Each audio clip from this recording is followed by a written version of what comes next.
Hi, നമ്മൾ ഇന്ന് വന്നേക്കുന്ന ഒരു 2 പീസ് സെറ്റ് ആയിട്ടാണ്. ഞാൻ ഈ വെയർ ചെയ്തേക്കുന്ന ഈ ഒരു ലൈൻ കുർത്തിയും വിത്ത് ഈ ഒരു പ്രിന്റഡ് ഷോളുമാണ്. നമ്മൾ കുർത്തി പ്രൊവൈഡ് ചെയ്തേക്കുന്ന മെറ്റീരിയൽ എന്ന് പറഞ്ഞാൽ ജോർജറ്റ് ആണ്. ഇതിന്റെ നെക്കിൽ നമ്മളൊരു ബ്യൂട്ടിഫുൾ ആയിട്ടുള്ള നല്ല ഹെവി ആയിട്ടുള്ള ഹാൻഡ് വർക്ക് ആണ് കൊടുത്തേക്കുന്നത്. പിന്നെ ഇതേപോലെ തന്നെ നമ്മൾ വർക്ക് സ്ലീവ്സിലും കൊടുത്തിട്ടുണ്ട്. ഓൾസോ നമ്മുടെ ഷോൾ വന്നിട്ട് പ്രിന്റഡ് ആണ്. സ്ലീവ്സ് വന്നിട്ട് ഒരു എൽബോയ്ക്ക് താഴെ നിൽക്കുന്ന സ്ലീവ്സ് ആണ്. കുർത്തി വന്നിട്ട് ലൈൻ ആണ്. 4 കളേഴ്സ് ആണ് നമ്മൾ കൊണ്ടുവന്നേക്കുന്നത്. ഫസ്റ്റ് വൺ വന്നിട്ട് ഈ ഒരു റാണി പിങ്ക് ഷെയ്ഡിലാണ്. സെക്കൻഡ് വൺ വന്നിട്ട് ഈ ഒരു മെറൂൺ ഷെയ്ഡിലാണ്.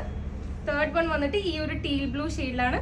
ഫോർത്ത് വൺ വന്നിട്ട് ഞാൻ ഈ വെയർ ചെയ്തേക്കണ ഈ ഒരു ലാവൻഡർ ഷെയ്ഡിലാണ്. എല്ലാത്തിനും ഇതേമാതിരി തന്നെയാണ് സ്പെസിഫിക്കേഷൻസ് വരുന്നത്. ഷോളും അതേപോലെ തന്നെ കോൺട്രാസ്റ്റ് ആയിട്ട് പ്രിന്റഡ് ആയിട്ട് കൊടുത്തിട്ടുണ്ട്. പ്രൈസ് വന്നിട്ട് ജസ്റ്റ് 1099 ആണ് ഈ 2 പീസിന് നമ്മൾ കൊടുക്കുന്നത്. ഓൾസോ M to XXL വരെ നമുക്ക് സൈസസ് അവൈലബിൾ ആണ്. വേണ്ടവർ പെട്ടെന്ന് തന്നെ സ്ക്രീനിൽ കാണുന്ന കോഡ് യൂസ് ചെയ്തിട്ട് വെബ്സൈറ്റ് ത്രൂ ഓർഡർ ചെയ്യാം, അല്ലെങ്കിൽ വാട്സാപ്പ് ഓർ ഇൻസ്റ്റാഗ്രാം ത്രൂ ആയാലും നമ്മൾ ഓർഡേഴ്സ് അക്സെപ്റ്റ് ചെയ്യണതാണ്. Thank U.